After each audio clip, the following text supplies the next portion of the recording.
and I don't know if you call it a speech or presentation, I don't know what it is, will be. We have three of them, or two of them at least, I don't, you gonna? It's up to you. Okay. That's how long they go. We'll see, yeah, we'll see how far they go. First guy we're gonna have is Jason Adams.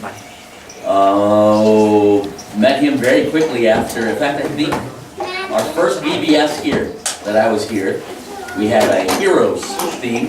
So we had the ambulance, fire, we had a dog from Henry County come, and Jason came with the fire department, I believe.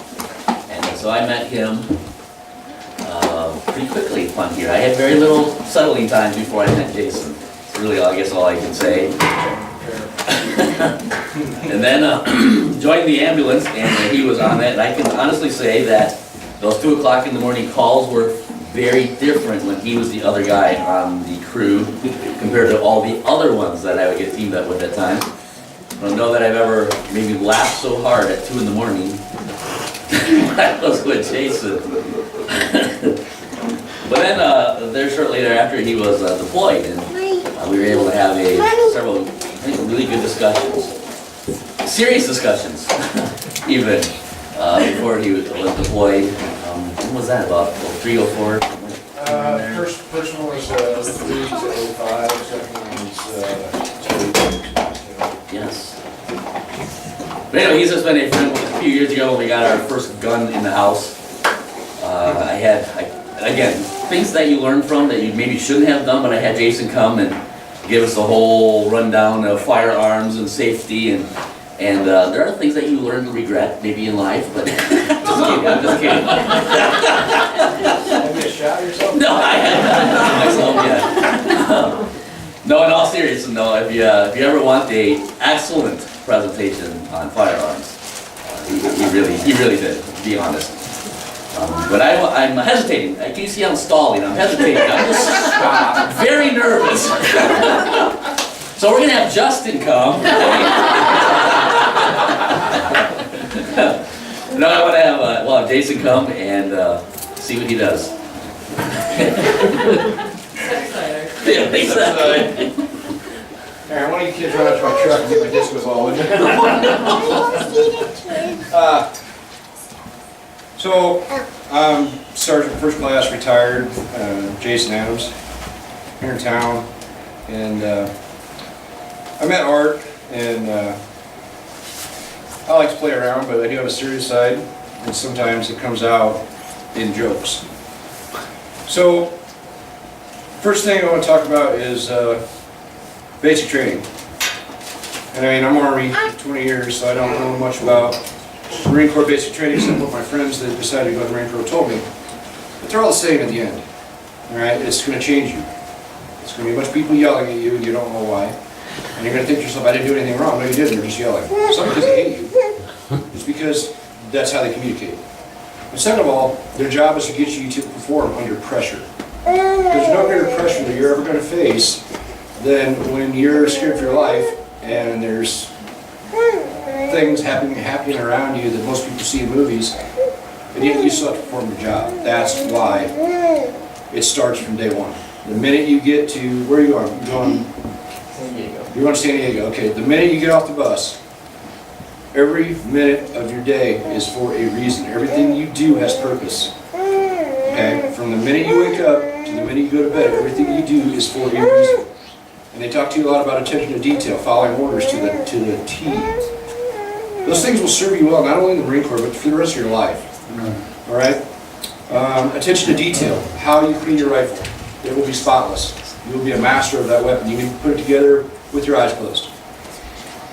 And there have been times where I've had a weapons malfunction in the middle of the night, and I've had to do it. And I laugh after it was over. I remember myself thinking, so that's why, 20 years ago, because you met. And then when the time comes, hopefully never, but the current climate, more chances than not, yeah, you're going to see some less than friendly places in the world. You're going to be thankful for what they taught you and trained you to do, whether or not you knew it when you were in boot camp. Second thing, don't have when I went in, they said we still shine boots. Now they have the desert boots, you don't have to shine them. Use boots. Don't have the shiniest boots, don't have the dingiest boots. And what I mean is, the greatest compliment you can be paid is when you graduate basic training, your drill instructor walking up to you and go, who are you? All right? Because they don't know you, they don't remember you because you weren't the best and you weren't Beetle Bailey. All right? And if you're Beetle Bailey, the next 9 weeks you're going to be very bad. All right? And if you're Rambo, the next 9 weeks you're going to be very bad because then they know your name. And when they need somebody to go clean the toilets, you're going to be, New Sword, come here. They don't know who you are, they can't do that. So, my point is, don't have the shiniest boots, don't have the dingiest boots. Thirdly, when you get there, you're going to go in an auditorium full of all these other kids from all over the world, or all over the country, they're all going to look scared. They're all going to have their heads freshly shaved. And some colonel is going to get up, probably your battalion commander, and give you this rundown of how things are going to be great in the Marine Corps' greatest calling in life, and blah, blah, blah. And then at the end of it, he's going to say, does anybody have any questions? What he really means is, shush. He doesn't want you to ask questions. They say it, but they don't mean it. So don't be that guy, because there's always that guy saying, oh, excuse me, sir. And that's something crazy. And this actually happened, this is a true story. We stood in formation, we go in this auditorium, Colonel comes in, big speech, hoorah, hoorah. Did anybody have any questions? And Gregory Merton Zalewski, I'm not even kidding you, that's his name. And the reason I remember this is because he stood up and says, are there plugins in our rooms for our TVs? Because his recruiter lied to him and said, oh yeah, you can take your TV. And this kid showed up with the TV on basic training. So the drill sergeant knew his name. That was bad. So don't be that guy. Seriously. You're about to do something that the vast majority of people your age do not have the courage to do, and that's put on a uniform and do something for someone other than themselves. Okay? It's one of the most noble callings you can undertake. You can live your life however you choose. You can be a television producer, you can be a disc jockey, you can be a doctor, you can be a lawyer, or you can spend your life serving others. That's what you're going to do in this uniform. You're going to serve others. Okay? And there's nothing better, because said it in church, we hear it in the Bible, every time we read it, what Jesus did, he came to earth to serve others. That's what he did, and that's what he called us to do. You can do that in that uniform. You don't have to wear a uniform, but you can do that in that uniform. It's a mindset. But don't let that uniform define who you are. Right? Who you are is who you choose to be, who your parents raised you to be. That uniform is how you tell each other from the Army guys and the Air Force guys and the Navy guys. Okay? It doesn't define who you are. It is who you are, but it doesn't define what's inside. All right? And there was a gentleman this morning that talked about his nephew in the Air Force, I believe it is, having issues. There's three types of people in the Army. Drunks, PT freaks, and church freaks. All right? And they're in that extremes. Right? Don't be the drunk. All right? Don't let it change who you are, because there is going to be things that you're going to come in contact with that you've never had to deal with before. People from all over the country who don't see things the way you do. And misery loves company. Okay? Remain who you are. All right? And that takes courage. And Marine Corps will talk to you about courage, about when you hear the gunfire, run towards it instead of away from it. That takes courage. But you know what else takes courage? Staying true to who you are. All right? And only you know what that means. You know your mom and dad taught you, your mom and dad are wonderful people. All right? Do them proud and stay true to yourself. Stay true to what you believe. Don't let that uniform change who you are. Because it's easy to lose yourself. It is. And you'll see it. You'll see it happen to people around you. You'll see them change. And you'll think, well, that guy he used to go to church with me. Now he's, out doing bad things. Well, he let it change him. Don't be that guy. Sooner or later you're going to deploy. All right, that's just a given. We don't have a... 1973 was the last year we had the draft, so now soldiers are there and Marines are there because they choose to be. So what that choice means is you're going to do multiple deployments. All right? And it's going to beat you down. And you're going to see things that are going to shock you. You're going to see things that are going to humble you. You're going to see things that you're going to see things that it depends on how you look at it. It's a frame of mind in here. And I call it calm is chaos, right? Because just to give you a story, we were out one day and we were in Baghdad, and there were these kids along the road, and we used to throw out candy. And it was just the stuff out of our armories that we were so sick of eating we didn't want it anymore. But to them it was a big deal. And we were talking to these little kids and just kind of playing around. They were pointing with flashlights and we were doing little things with them. And Dad and Mom were over here making bricks out of mud. They were building their house. They were building their house, all right? They were poor. They didn't have anything. They were building their own house on the mud.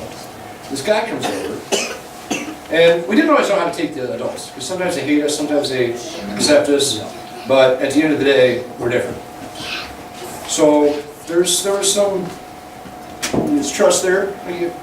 He comes over and he sees us being nice to his kids. He reaches his pocket to pull out money, tries to give it to us. I couldn't talk. I had a lump this big in my throat. But this guy was like, this is humanity. So it's possible, all right? There was another time we were in downtown Baghdad, patrolling Route Irish. Sometimes you might have heard that, sir. Not a good place. But we were losing about a truck a week destroyed from car bombs, IEDs, RPGs, just you name it. And you're going to get to a point in your life where you question what you're taught. You're going to question the Bible. You're going to question what you've read, and you're going to think to yourself, God, why are you doing this? What are you doing? But God's sneaky. All right? He will sneak up behind you and slap you in the back of the head, and after it's over, you're going to be like, yeah, good one. We're in town, so we're driving around the Humvee, and I was in that moment. I'm like, what are we doing here? Everything that I thought I knew, I'm questioning. And it was raining. It was a weird desert rain in the middle of, I think it was August. It was just a freak little spritz. I looked out the window, I saw a rainbow. And Genesis popped in my head. And I thought, and right then I just, okay. That's all I said, okay. I don't know what you're doing, but I'm with you. I'm going. And sometimes you see those things, and everybody in the truck saw the rainbow, but it meant something to me. Because that's where my head was at. Okay? And that goes back to what I was saying about don't lose who you are.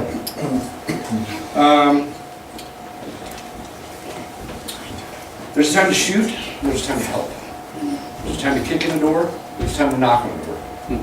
All right? Sometimes you catch more flies with honey than vinegar. All right? Remember that. You'll see your buddies talk a good game. I'm going to go mess some stuff up. I'm going to kick in that door. Oh, yeah, great. 5 guys with guns. There's one guy in there.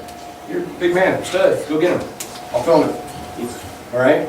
How much trouble walking up there and knocking on the door? Okay? There's a way to deal with people. And just because they're Afghani or Iraqi or Lord knows where they'll be in 5 years, they're human beings. All right? And they're just like us. They might talk to God differently. They might not talk to God at all. Who cares? They're human beings. Treat them as such. And you'll be amazed at how far that little bit of respect will go. Now, don't get me wrong. When it's time to shoot, you'll know. All right?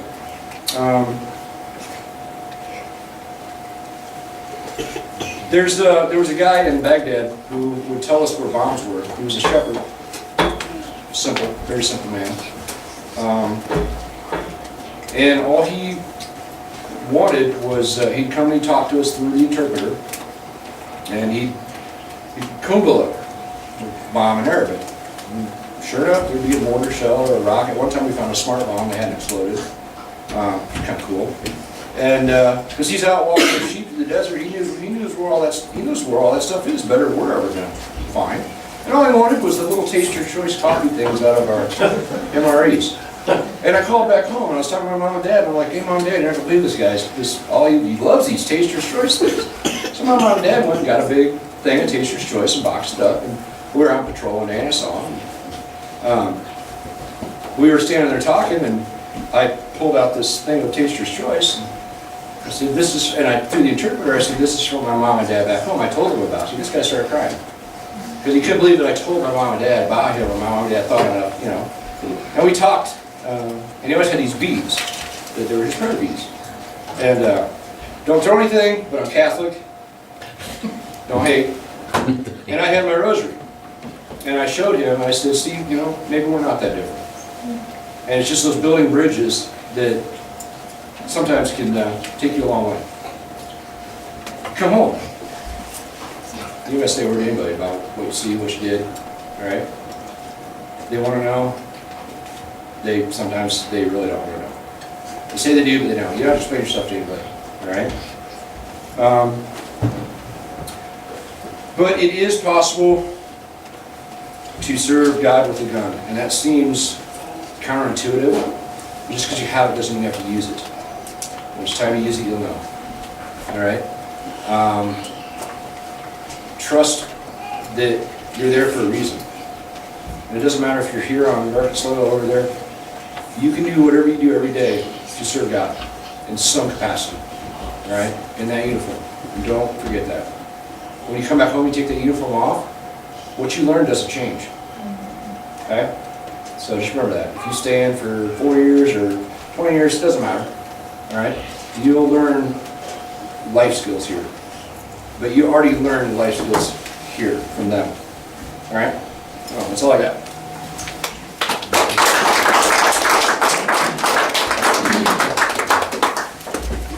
Thank you, Jason.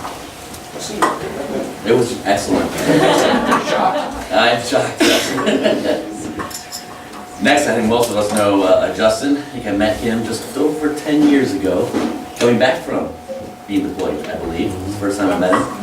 Obviously, Christina was part of our church, and there was this guy that she kept Skyping with. It was, you know, all head over shoulders about, and didn't know anything about him, and met him in a hospital room, in fact.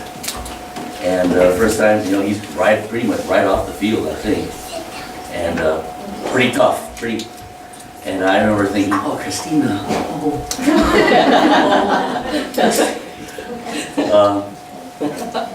But in the days, the weeks, the months that went by, and just the time that we were able to get to know Justin, and the time then just sharing his heart, and a newfound faith in the Lord. Really thankful that she found a guy like Justin, and we had the privilege then of moving him from here. That was one of the hardest things we did, is to move him from here to Greenville, and went to Bob Jones, and then we moved them from Bob Jones to, or helped anyway, to Michigan, where they are now. I'm waiting for the next call to say that they're ready for us to move them back here. But in the meantime, I'm so thankful that they were able to come back from Michigan here for this weekend, and turn it over to Justin. Okay, so if you don't know me, Justin Cruz. I served 7 years in the Army. I started as a cook in the reserves.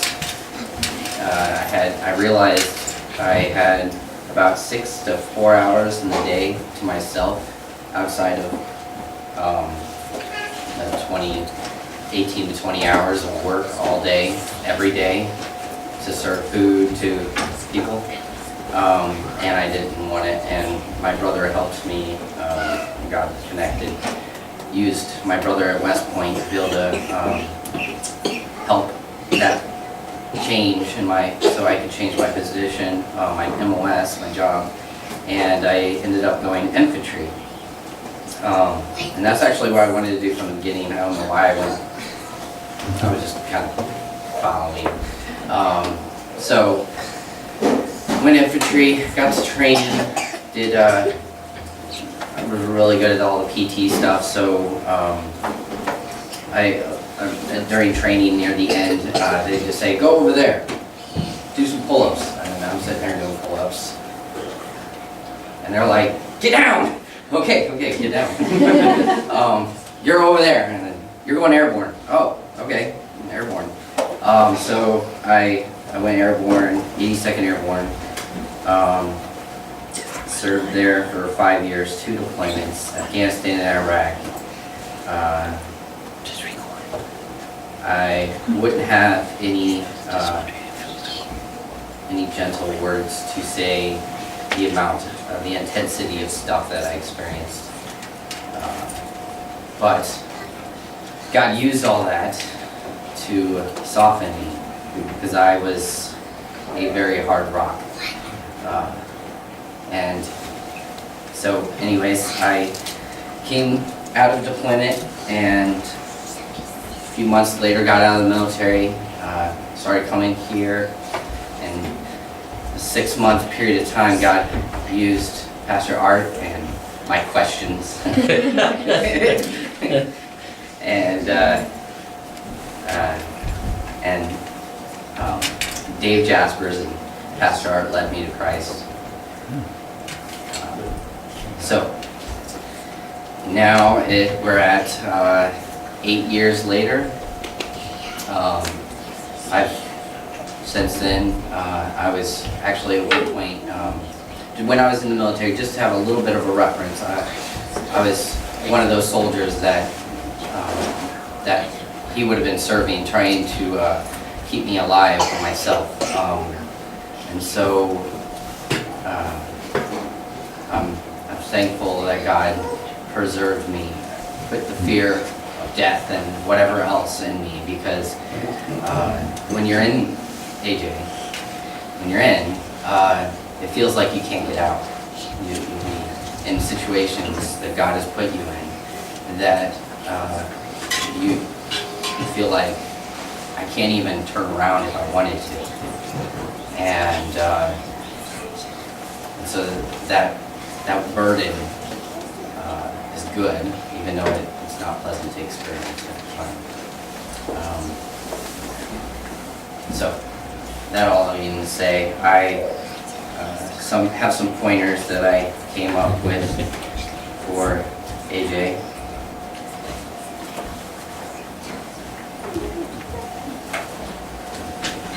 And I call this, and it's not a sermon, but I don't know, maybe an exhortation. Soldier's Unwritten Code of Conduct. So I'm going to tell him my 8 points. 8. And I can never get away with that. and then I'll break down each one. So remember, this is soldiers. At the time, I wasn't saved. So this is a little bit of perspective in and out of an unsaved and saved perspective. So first point is weak vocabulary. Second is you'll have to think about the words I'm saying, because I turned them a little more gentle than they originally were. Non-air intake, liquid intake, masculinity, immoral relations, respect, loyalty, and worldview. So, weak vocabulary. This will be pushed because everybody's vocabulary will have it. The vocabulary can be summed up in about 7 words that I'm not going to repeat. There's a lot of opportunity to find uplifting words. Pray for your speech to not make them feel that they need to defend theirs. Point 2. Non-air intake. This will be pushed on you, AJ. Choose your habits. Don't let them choose you as the wind blows. You might not always have the choice to not be a witness to their bride. So return the favor. Let God breathe through yours. Liquid intake, third. This will be pushed on you, AJ. Active duty wise, now I'm just speaking from the perspective of active duty. Evenings and weekends, everything changes. Area around military bases are hubs of all God warns us against in the Old Testament. Barracks are hubs of no rules. Show them that fulfillment does not come from dependency, does come from dependency, but it comes from dependency on God. Pray for your testimony to cause God's word to be flowing to and fro. Masculinity. This will be pushed on you, AJ. Tough is considered the only way. Fear is ignored until it's too late.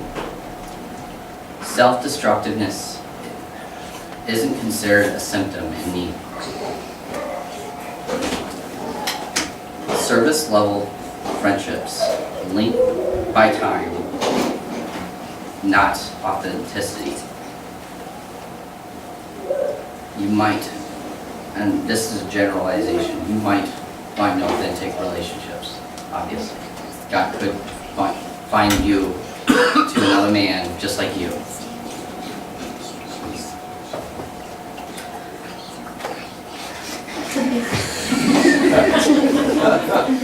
Pastor's never had that happen,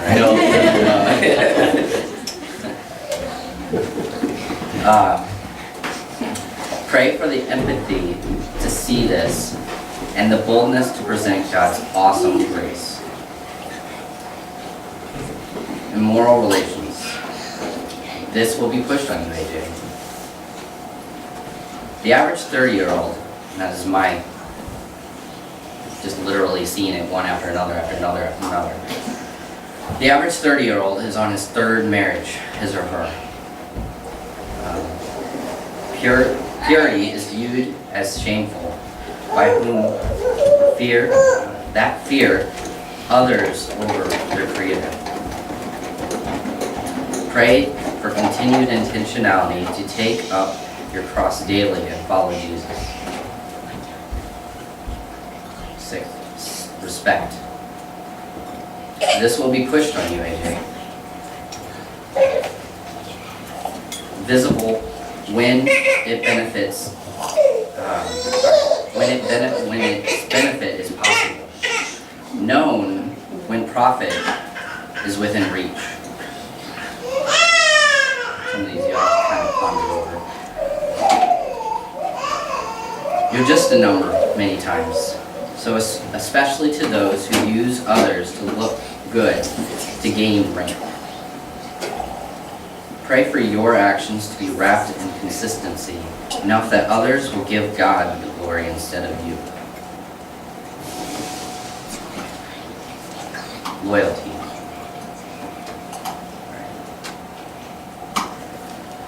This will be pushed on you, AJ. It's kind of like barely. You might find this between battle buddies. This devotion to a higher purpose does not really share your purpose. It's treated more like allegiance. Faith will look like this to them. Pray now to be ready to give God's answer to their purpose. Worldview. This will be pushed on you, AJ. Works-based salvation, and then this temporary salvation. On so many levels, this is a mission field. So, like Matthew 5:13 through 16, you are a catalyst to them seeing God. Like Matthew 28:18 through 20, teach them love and obedience. Let their obedience come from seeing your joy in obedience. Like John 15:13 through 13, 12 through 13, God also gave his life as an example of endurance. So, I say that to say, God, Jesus, didn't just die for the many, many reasons we can come up with but one particular I'm keying onto is the endurance his body was able to withstand. He was not able to withstand that because he was super strong, or he exercised really well every day, or he was a mammoth of a man, or you could add to the number of reasons. He was able to stay awake when the disciples fell asleep. He was able to withstand the immense amount of pain up to the cross, not because his body could handle it, but because his faith could handle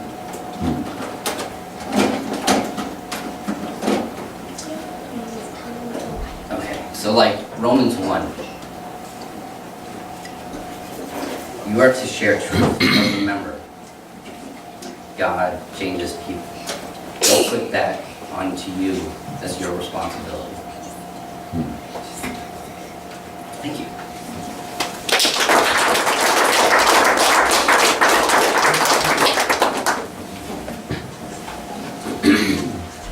Thank you, excellent. Do you have any final thoughts? It won't be too long if I can. That'd be perfect. It won't be too long yet. You can, that 10 points? If you want to run out of napkins. Oh.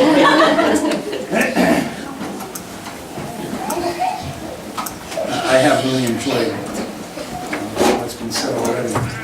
But let me start off with a couple of practical things. I have a really good pair of running shoes. Of course, I don't know if the Marines let you wear them. But, you'll be doing a lot of running, so it might be something. And then when we would go to the field, a lot of guys would take sunflower seeds. I never understood that because like sticking your teeth. Pumpkin seeds. Think of pumpkin seeds. And you will enjoy that. There are a lot of other things. You've been challenged about basic. People will try to figure out where you're at, where you stand. You've also graduated from Christian college. People are going to know that. And people found out I just went to Maranatha Baptist Bible College, and so we had one class, and one of the instructors was up front, and he started swearing. And then he stopped and he said, "Oh, let me ask, is anyone offended or would prefer that I not use profanity in class?" You're right. And this guy couldn't believe, I was toward the back, and he's looking, and then someone from the front leaned forward and said, "He's a preacher." It was over. He never used any language. Fortunately, I didn't get in any trouble. It was a shock. But you may be challenged something like that.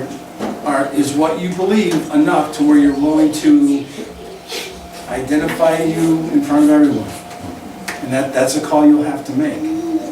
After that, when I went to my first duty station, my roommate knew that I was a Christian because on those weekends and evenings that were talked about, the place that I had for church, they also had a serviceman center.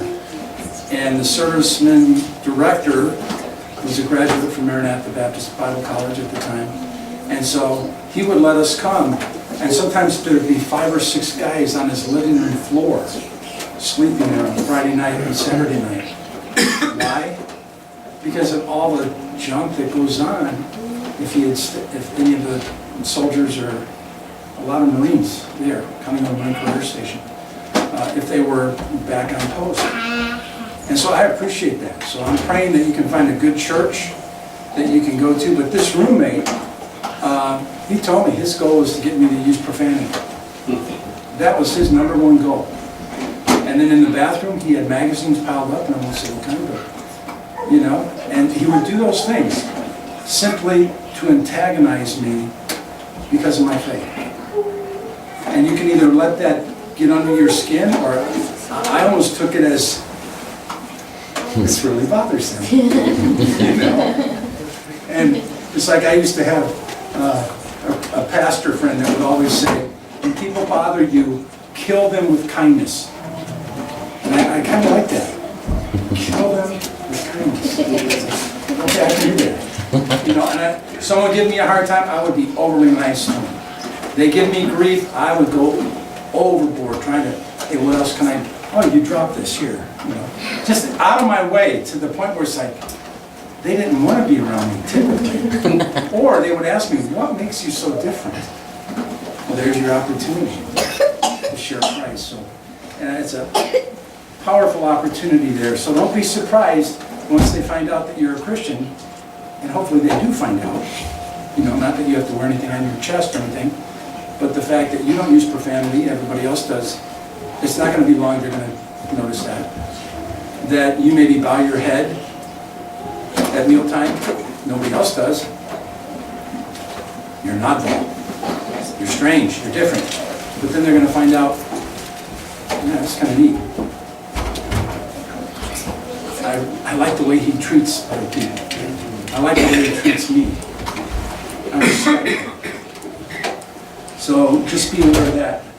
Let's see if I can read my writing. I leave my glasses there. I always pick up an extra pair of glasses when I go to church.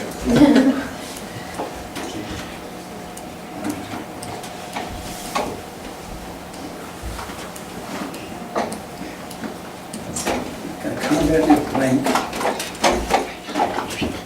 I'm sure it was important. I'll have to email you that one. But let me just finish up with something.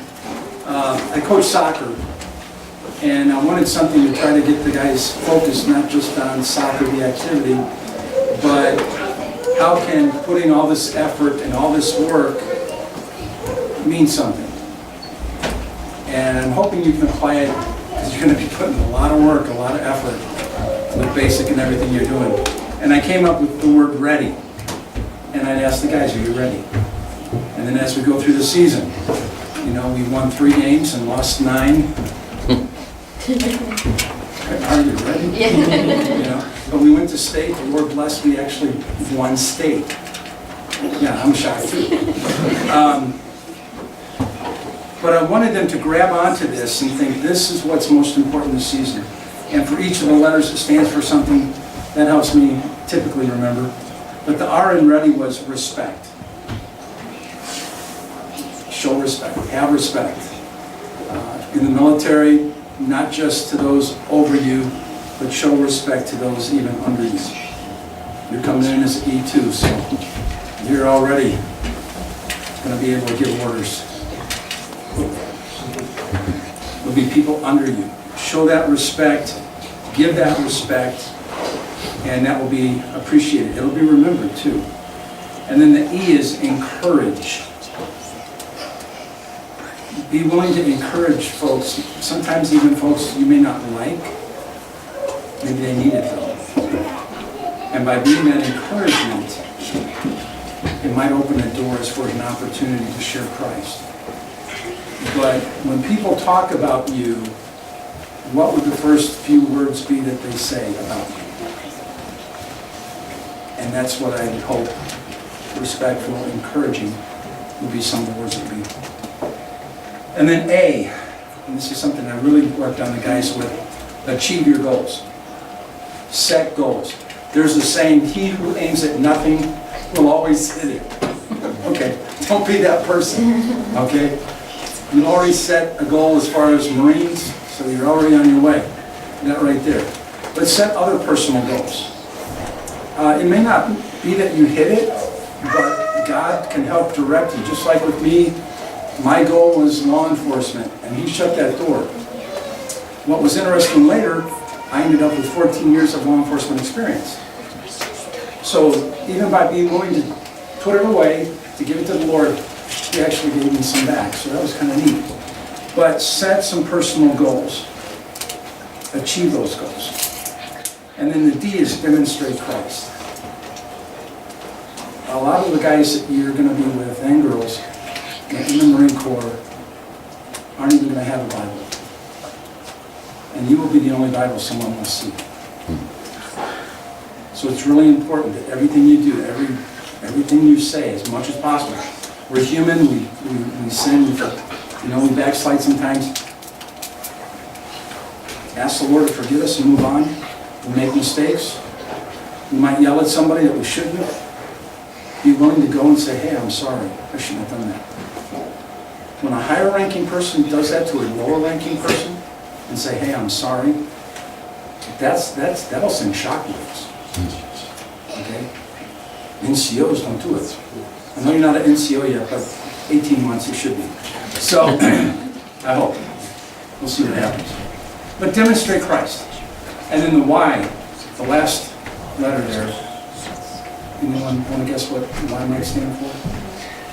Based on the order? It's last. Yourself. Put yourself last. Being willing to help others, letting them go first. Hey, how can I help you? Oh, Sarge, you go ahead, you go first. Sometimes I want you to go. But just be, you'll probably appreciate it. All right? But have that attitude that, hey, everyone else is important. I'm not the important one. Whatever I can do for you. The idea of being ready. And my prayer is that your military experience will be a good one, and that you will seek to put him first in everything. I don't even know if you're interested in girls, but one goal, and I'll say it, when I went into the military, I still tried to keep the names of some girls that I knew from college so I could keep that connection. Because I was fearful of what I might run into in the military and being a guy, what I could be tempted with. And so I kept all these contacts, and I would call them up and, you know, try to, and back then, quarters, that's expensive. It's not like cell phones today, you know. They actually had machines you put quarters in. Talk. Yeah. Anyway, it got expensive. And then finally, I felt like I was just trying to control everything. I said, Lord, I'm done. I can't do this. And went to a single Bible study. Tons of Marines there. 2 Air Force and about 3 Army guys. And there were 2 girls, and that's where I met my wife. Single Bible. So who knows what God may have for you. But put all that in God's hands. But just make sure you're ready for the Marines.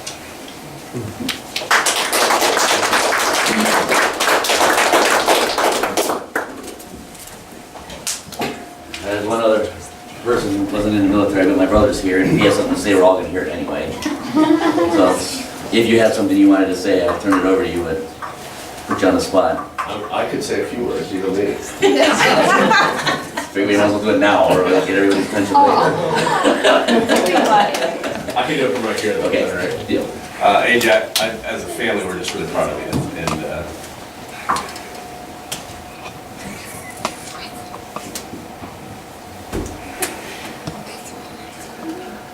just excited to see what God's going to do through you. And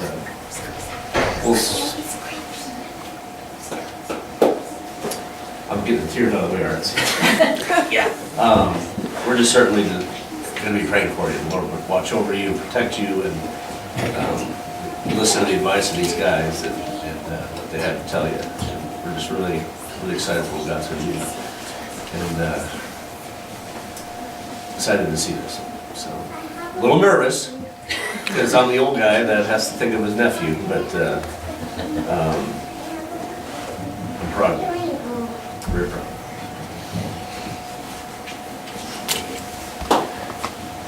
I still have a Bible up here if anybody still wants to. I saw quite a few people in here. If you want to leave a message, this is all you can take with besides the clothes on the back and apparently some money shoes. And so if you want to leave them a little message in any of the covers or a highlighted verse, I think that would be great. And I'm certain there's going to be a lot of times between now and whenever that this is what we write or the verse that we underline make a huge impact. So I encourage you to do that if you haven't done so already. Am I missing anything else? I won't harass AJ anymore because I know he has enjoyed the last 45 minutes. he is ready to leave now. Well, thank you for being here. We certainly have a lot more food. There's no rush for anybody to leave. I'll close the door to prayer and then we'll dismiss. Lord, we thank you again just for the opportunity that we do have to let us be here this afternoon. We thank you for these guys that have been in the military, able to share some thoughts, and thank you for every single one of them and just the hearts that they shared. I do pray that you would be with AJ as he goes. I pray that you would keep him with you, that you enable him to have the boldness to stand for you in a very difficult area, a very difficult mission field, we could say at times. And I just pray that you use him, strengthen him, and has been stated several times, just that you be able to open up doors to good churches and good chaplains and even other solid Christian Marines that you could just pair up with and turn the world upside down, so to speak. And we thank you for what you will do. In Jesus' name, amen.